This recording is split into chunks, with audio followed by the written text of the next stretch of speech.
Aloha, welcome to the Mr.G podcast. This is episode number 50. We're going to be talking about a very serious subject today.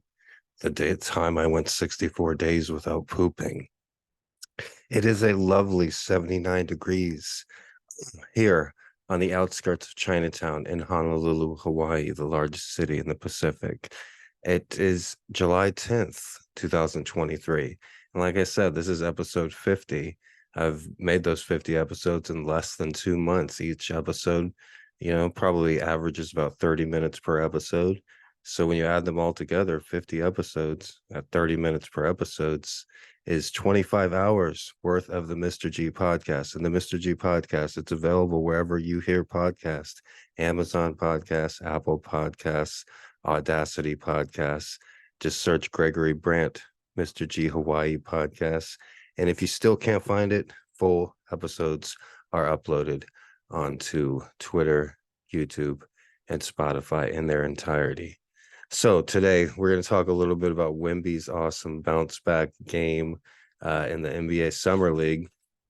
His first game didn't go so well. A lot of people already called him a bust. And then he bounced back 1 or 2 days later with 27 points and a monster highlight reel. One particular play I saw, he tipped the ball to himself on an offensive rebound and then slammed it back home. He's able to dribble the ball up the court. The Spurs lost that second game that he played really well. He had 27 points, but he had the last shot. It was a close game, and he dribbled the ball down and took a three-pointer at the end. Not many players his size can do that, and he's fun to watch. He's going to make basketball fun to watch. He's, in my opinion, going to be the God willing, he'll be the number one basketball player of all time. And somebody like myself who's been watching basketball for 35 years can say that. It was kind of like when Shaquille O'Neal came into the NBA, and he was just fun to watch how large and dominant he was. And Wemby, I wouldn't say dominant, but he can shoot like Kevin Durant. He can dribble like a point guard, and he's 7'3", 7'4", maybe taller. And so it's fun to watch. He can do things. He has an 8-foot vertical. He can get higher up to the basket than any other player I've seen. He can always get his shot off, a three-pointer, and it's fun to watch. He's going to change the game. He, in my opinion, even people that know basketball say I'm crazy, but I think he might be the first rookie player to win MVP. No rookie in the NBA has ever won MVP, and I think Wemby might just do it. He's that talented. When anybody's like in their home or in their office and you take a shot and you just throw the, crumpled up piece of paper into the wastebasket, or, you're outside and you throw something in the trash can, and, some people say swoosh or some people say Jordan. Well, now in the future, for the next 20 years, people are going to say Wemby, like they're going to take a shot. And that just happened automatically yesterday. I was just like cleaning up, crumpled a piece of paper, throw it in the basket, and I just said Wemby, and it just came so natural. I'm like, yeah, that's going to happen. People are going to start saying Wemby. He's going to be he's going to be the number one sports figure in the world. And I'm so grateful that he's playing for my team, my hometown team, the only real team I've cheered for my whole life, the San Antonio Spurs. I mentioned them in my first book. I mentioned their first championship. I have connections somewhat to the team, and I am so grateful to have such a good, not just a great player, but also somebody with such high character, such a great personality. He's going to be a great spokesperson.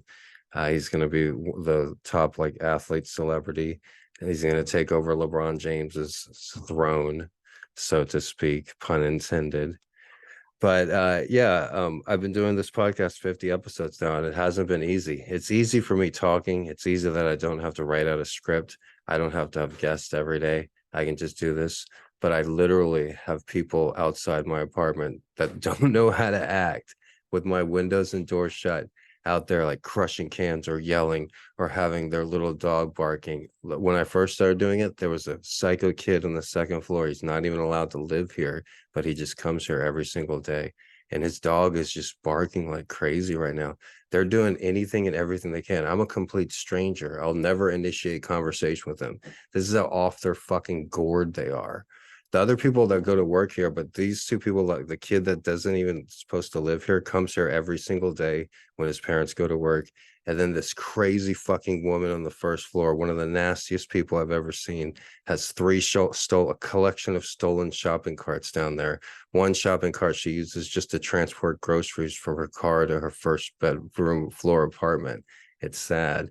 And she has 5 people living in a one bedroom. She stands outside sneezing, singing outside my window. The most horrible woman you could ever deal by. And the only reason I'm bringing her up right now is because she's standing outside my fucking window when all my windows and doors are shut.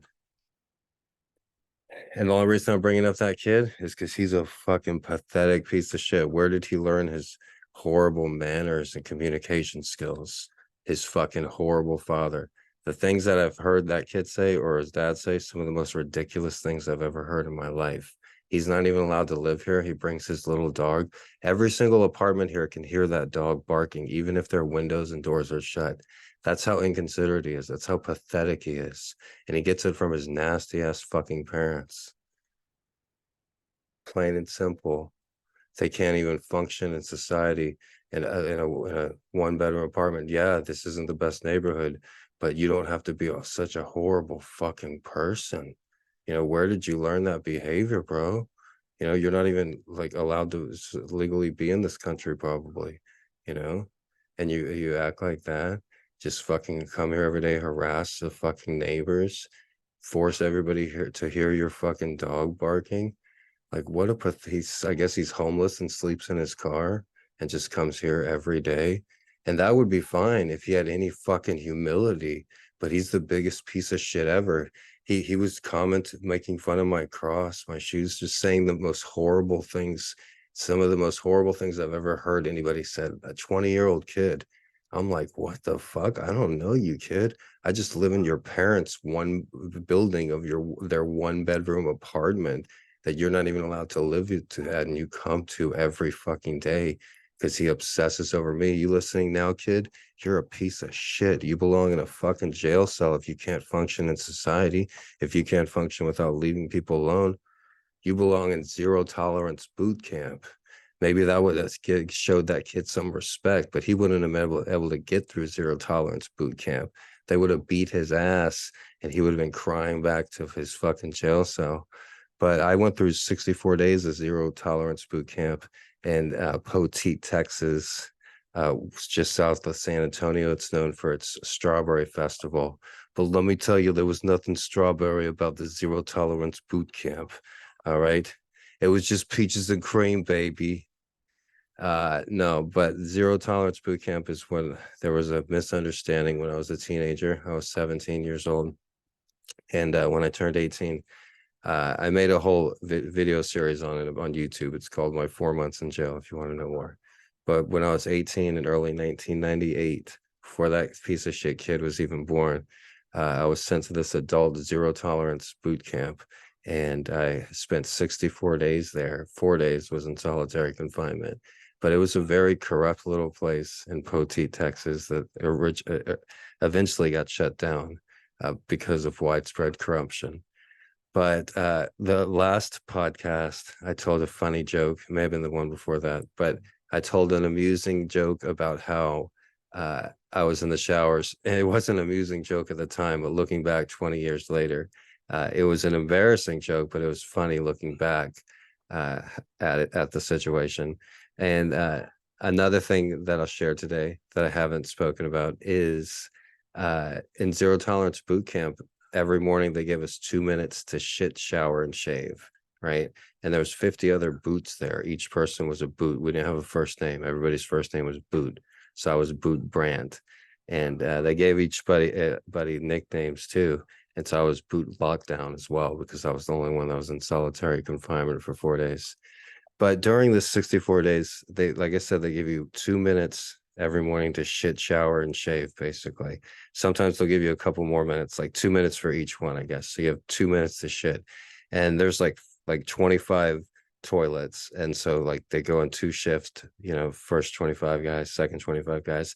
And you got to be able to shit on command and in 2 minutes. And they give you like just a few sheets of paper, toilet paper.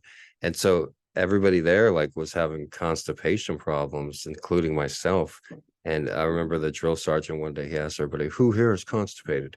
Then like 3/4 of all the people, the criminals there raised their hand, the inmates there raised their hand. And I remember one guy, this Mexican dude, he would like grab his ankles and like, and then other people tried doing that too, because it was just hard. And like sometimes if you took so long, this like hardcore drill sergeant, this like skinny, like dark guy, Filipino guy, I think, with glasses that just had like an accent, he'd like yell, cut it short, you better, he'd get in your face like as you were trying to shit, be like, you better cut it short, cut that short, you know. And then like, you know, guys getting up with like poop half falling out of their ass and shit.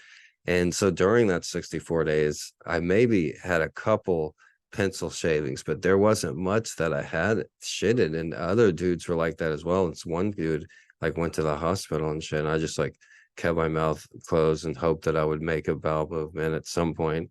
And there was at one point some of the boots, like during my midway point there, we got to go on like a field trip to the Freeman Coliseum.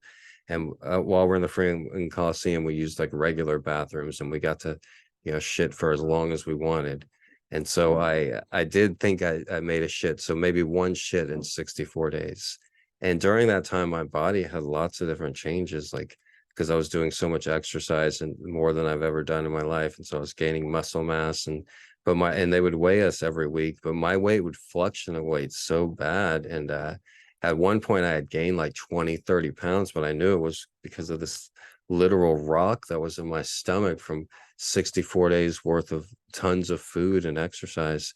And so when I'm finally released from the boot camp, I go, I don't even have a home, but I go to my mom's house. Like, unlike that kid on the second floor going to his parents' 1-bedroom apartment, when I got out of boot camp, I went to my mom's house, which I was kind of embarrassed about. I wanted to, you know, have my own place, whatever.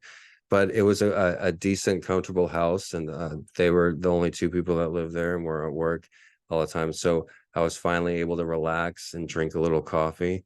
And when I did finally have a bowel movement after those 64 days in my mom's bathroom, it was so heavy, it was so much of a rock that it basically literally broke the toilet and just like came out. And it was the most painful thing, the most painful rock to shit out.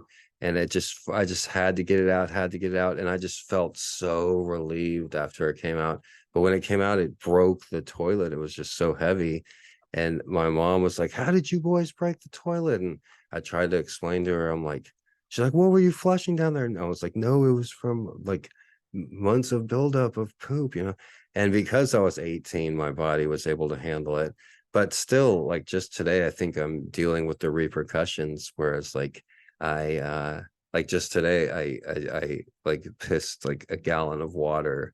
And like a lot of times I'll wake up just about a lot every day with a huge hard on like morning wood, but it's just not like teenager morning wood. It lasts for like 30 minutes. I'm like up making coffee, up walking around, like, come on, you know. And like it's sometimes, you know, with female partners, they like the issue of my long-term erections, but otherwise it's inconvenience for me. So, and I know that all has something to do with it, with the prostate and the kidneys and the bladder and everything. But yeah, 64 days without pooping, and then finally when it came out, like a rock like breaks the toilet. So the lesson learned here is that you can go 64 days without pooping, but when you do poop, but you would not recommend it. And if you wanted to survive it, you would probably have to be a very young, healthy, fit male. And when it does come out, it's going to come out as a rock and probably break the toilet that you're using.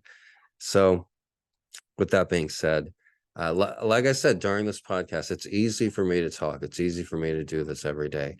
The hard part is, if for anybody, it would be almost difficult. Right now, the fucking psycho kid on the second floor has his dog just barking like crazy, and he's just probably walking in front of the cameras, just like. Mm.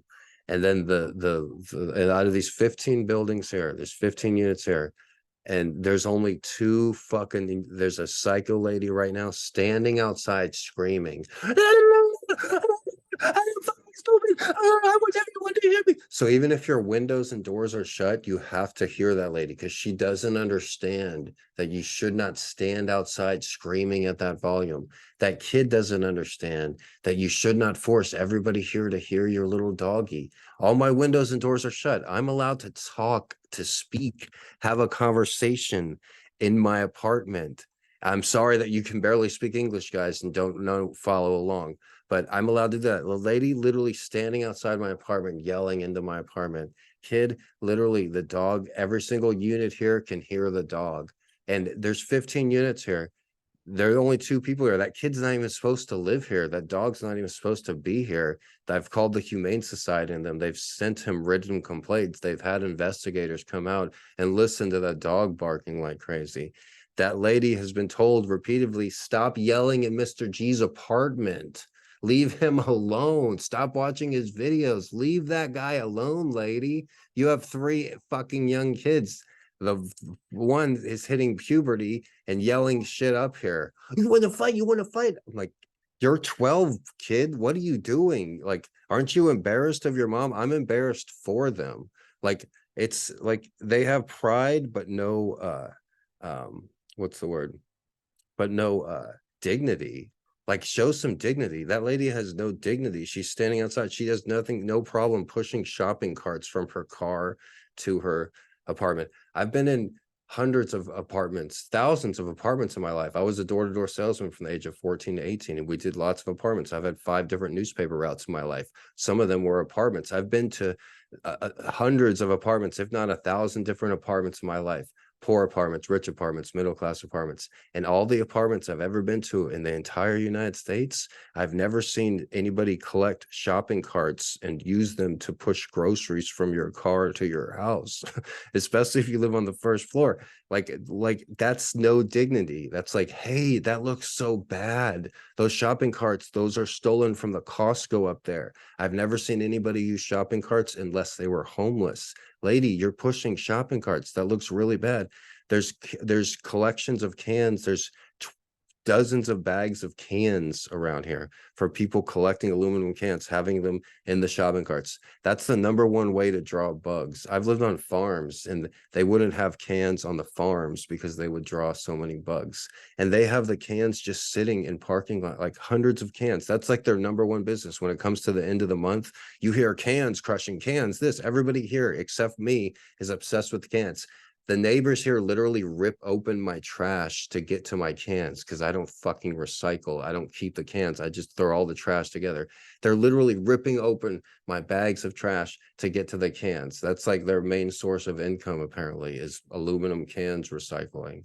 But the thing is, that's fine, but just keep it to yourself. Don't rip open my trash. Don't keep stolen shopping carts full of aluminum cans because that's attracting so many bugs. Hawaii is known for its bugs to begin with. And that bitch, that entitled, ugly fucking woman on the first floor has the audacity to sneeze about my cats. Bitch, my apartment is cleaner than your apartment ever will be. That fucking punk kid, piece of shit kid on the second floor has the audacity to talk shit to me. Kid, you're not half the man I am. You're not 1/10 the man I am. Neither are you and your dad put together. You're not even an inch of the man. Kid, show yourself when you're my age, when you're 43, when you're 44, huh? You're going to be a bigger fucking loser than your father. And you want to compare me to your age? At your age, I had already had sex with beautiful women. I had my own apartment at 16, 17. You go to your mommy and daddy's 1 bedroom. You've never had your own room, kid. You fucking suck in life. I was about to start at the University of Texas Journalism School at your age. You can barely read. You can barely speak. You can barely communicate. The smartest person that you've ever known, the only college graduate that you've ever known, you talked a bunch of shit to, huh? Where are you going in life? Looks like a jail cell or a mental hospital. Oh, burn! I win every single way you look at it. This is a 1 bedroom, 1 building, 15 units, 1 bedroom apartments in the United States. I win every single time. The only people that should be living in each one is single professionals or couples, maybe with 1 kid, 2 at the most. It's not multi-generational living. It's not interaction. It's not communal living. It's not a co-op. I don't come with the lease. When that lady and her family moved down there, the kid, that her little kid's yelling, I want to see him. I want to see him. Whenever it's like, what I'm like, when they're moving in, I'm like, what, you've heard about me? I'm not here for your fucking amusement. I'm not the court jester, motherfucker. And the fact that they can't even leave me alone, I wouldn't even notice that kid on the second floor. If 4 years ago, 4.5 years ago, he didn't just start staring at me, just standing out there. If somebody looks at you for more than 70% of the time, it means they either want to have sex with you or want to kill you. So which is it, kid? Huh?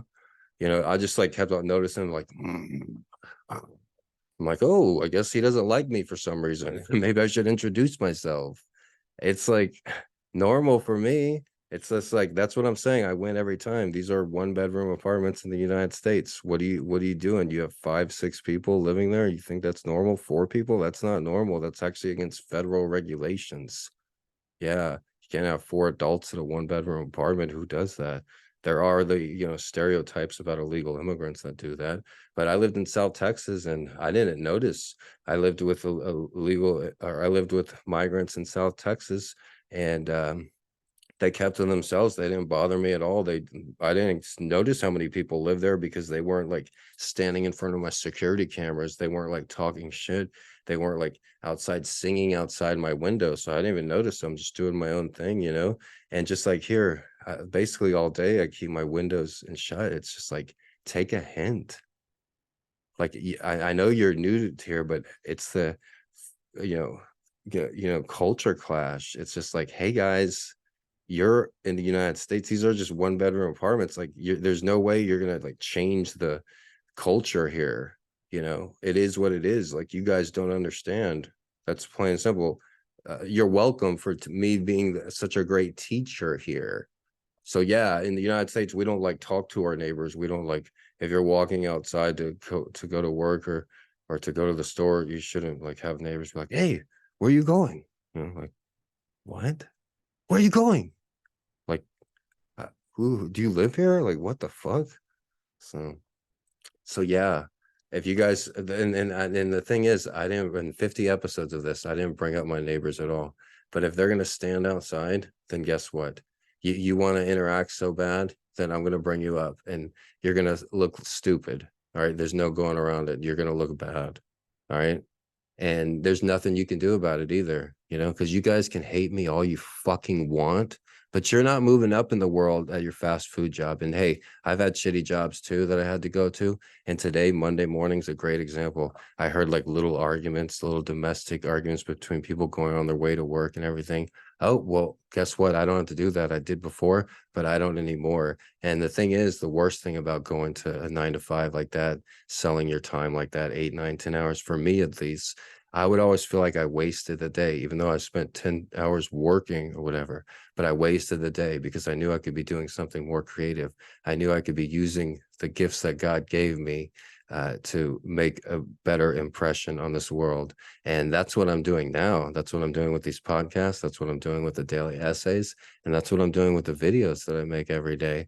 And I'm not wasting my life and wasting my day going to some shitty job. And as far as growth goes, and as far as moving up the ladder in this world, every day I get new followers. Every day I get new listeners. Every day I get new viewers. Every week I get hundreds of dollars in donations. I'm moving up in the world every single day that I do this, every single day that I'm alive. The people going to the 9 to 5s at the fast food job, the people talking mad shit, the kid on the second floor obsessing over me, his life isn't going better. He's not moving up the totem pole. Any energy that they put and that they obsess on over me, that's only going to make their life worse. Inevitably, it's a fact. If you dedicate your time, because everybody has a limited amount of time in the day, an infinite amount of time in the day, and if you dedicate that time to hate watching somebody on YouTube or thinking bad things happen to somebody else, if you're wasting your time doing negative things like that, you're only going to get negative results. So I don't normally do this, but when they're like literally outside trying to distract me, trying to prevent me from doing my own thing, like, yeah, I'll fucking call you out. I don't have to interact with you. I don't have to talk to you. I don't fucking know you. But if you're gonna stand outside my apartment, then I'm gonna fucking call you out. And guess what? The lady shut the fuck up. The kid's dog shut the fuck up. And guess what? If I go out there, I don't have to talk to you. I don't know you. This isn't a commune. This isn't communal living. Plain and fucking simple. Everybody has a limited time of the day, and you want to use that time wisely. The thing is, matter is infinite. Time is infinite, possibly. We don't know. The universe we're thinking is not no, excuse me. Matter is not infinite, but the universe is infinite. The universe could go on for infinity, forever. Forever. My favorite word in Spanish is para siempre, forever. And it translates exactly to for always. Para means for, and siempre means always. But when you say forever in Spanish, it's para siempre. And the universe might be para siempre, forever, but matter is definitely not forever. Matter can only exist in a certain amount of forms, right? So I learned from an astrophysicist, I think Brian Greene taught me this, but if the universe does go forever, para siempre, and if matter does not go forever, then that means that every single possible outcome, that we're all made of matter, and this coffee cup is made of matter, and this computer is made of matter. But if the universe goes on forever, then every single possible outcome of matter, it can happen already. So if it continues on, and we can't even grasp how large the universe is, just the universe that we can see, if you took every single grain of sand on this planet, that would equal like 2 million galaxies, and each galaxy has 1 million stars, and each star has like a dozen planets. So we can't even grasp that, and that's just a slice of the universe that we can see. So they're guessing that that's only maybe 2% of the visible universe. And if the universe does go on forever, then matter, it has a limited amounts of forms it could take, and all the matter that was ever created was created at the second of the Big Bang, and it just changes forms. And so matter has a limited amount of forms it can take. So that means that somewhere out there in a galaxy far, far away, there is you doing the exact same thing that you're doing right now. And that's incredible. There's somebody out there right now, or maybe, there's so much, it's infinite, there's so much space out there. There could be somebody out there just like me doing the exact same thing, except I'm Asian or black, or maybe just a small difference, like instead of wearing a yellow vest, I'm wearing a red vest. And if that's the case, then the universe is infinite. That's crazy to grasp your mind around that. That there's somebody else out there doing the exact same thing as me, or there's somebody else out there doing the exact same thing with me, except there's just a slight difference. And it's pretty incredible, and makes you believe in God or a higher power or something out there.